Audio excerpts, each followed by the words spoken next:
Pesachim Daf Lamed Aleph. Today's email comes from R Eli Stefansky from San Francisco. He's 14 years old and he writes, I just wanted to wish you a belated happy birthday and thank you to the entire Olam for sponsoring Refuah Shlema for my Zaidi. R Eli, I just want to thank you very much for what you have done for me. I'm not the best at learning Gemara, but when I found your shir, it gave me joy and more ease in learning, etc. Sincerely, R Eli Stefansky from San Francisco. You should have tremendous atzlacha. R Eli is a great kid. He's on the shir on Zoom every single day. So we have a very exciting sugya today about mumminess. Says the Mishnah, if a guy lends money to a Jew, and the Jew in return gives him collateral, chametz. Chametz shavar lava Pesach. The chametz was in the guy's house, as the Gemara explains, the entire Pesach. Plus, the Jew never repaid the guy. And as the Gemara explains, the Jew stipulated and said, ma'achshav, this chametz shall be yours from the day I give it to you as collateral if I don't pay you. Then it's considered 100% the non-Jews, and you're permitted to use it after Pesach. And the reverse is true. If the Jew is the lender, and the non-Jew gave the Jew chametz as collateral, and it was in the Jew's home the entire Pesach, the guy stipulated ma'achshav, the guy never paid, it's as if it's the Jews, and you cannot benefit from it. We have machlekes Abaye and Rava. According to Abaye, the lender possesses a karka, real estate, as collateral for a loan that he gave. When do we view this real estate in possession of the lender?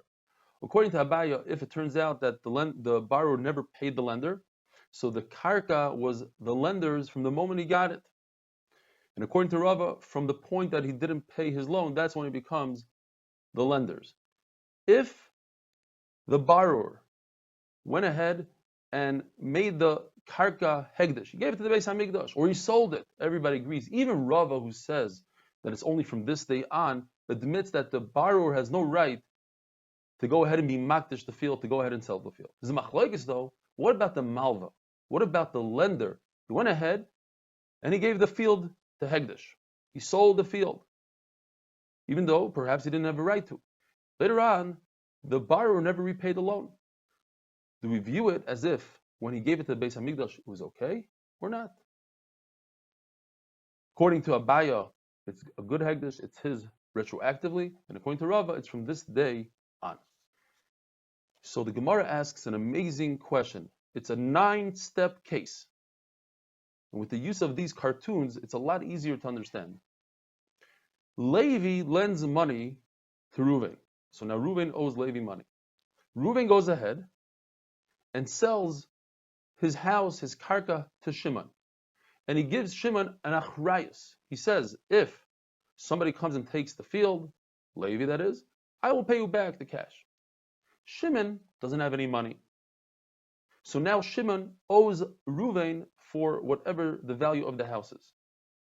And then Reuven, the seller, dies.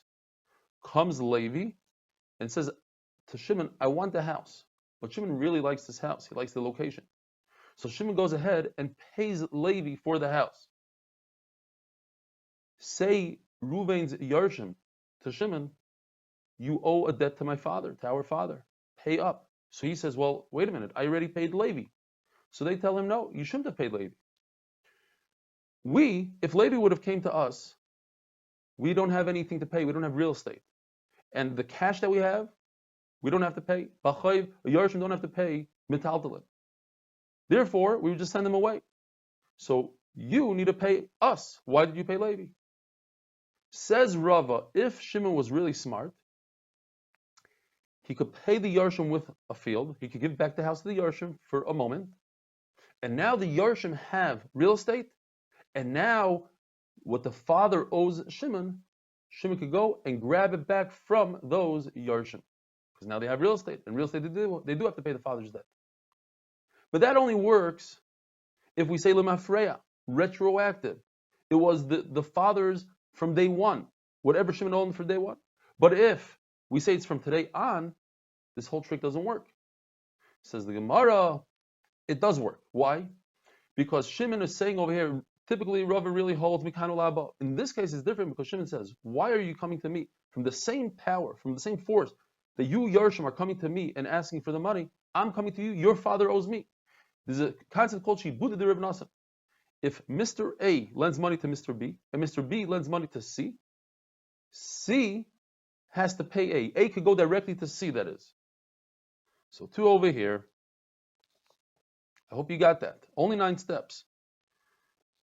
Says the Gemara, what about our Mishnah that says that if a non-Jew lends money to the Yisrael and the Yisrael gives him a pikadon, it's considered the non-Jews, we have to say that he gave it to him. It stays in his house, like we explained in the Mishnah.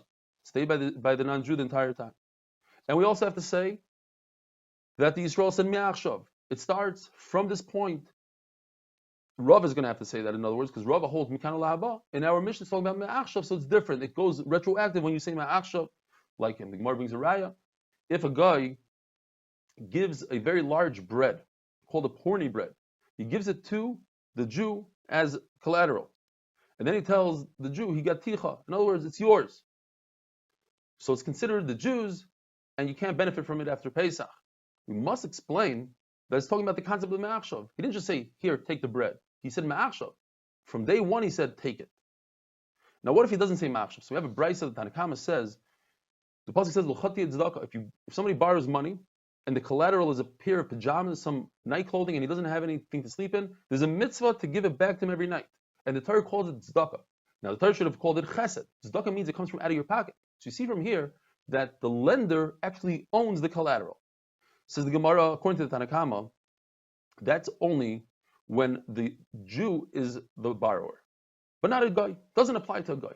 Says Rameir, doesn't make any sense. If it applies to the Jew, certainly it should apply to a guy. However, when the guy is the lender and the Jew is the borrower, everybody agrees that the guy doesn't take possession of the collateral.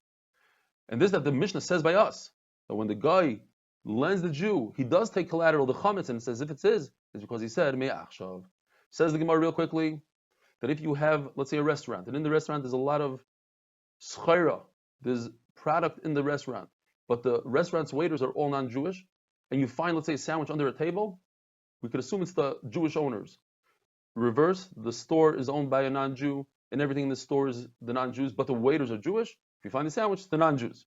Says the Mishnah, if a wall falls down on chametz, and you can't find it, it's not in your hands, it's as if you already did bir chametz, and the Gemara says you should be mevatel in your heart, perhaps you might find the chametz on Pesach.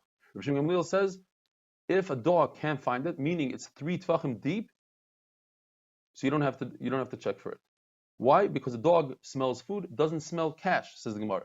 So therefore, if you are watching money for somebody else, you have to put it in the ground, but you only have to put it 1 tefach in the ground, not 3 tefachim. Have a wonderful day.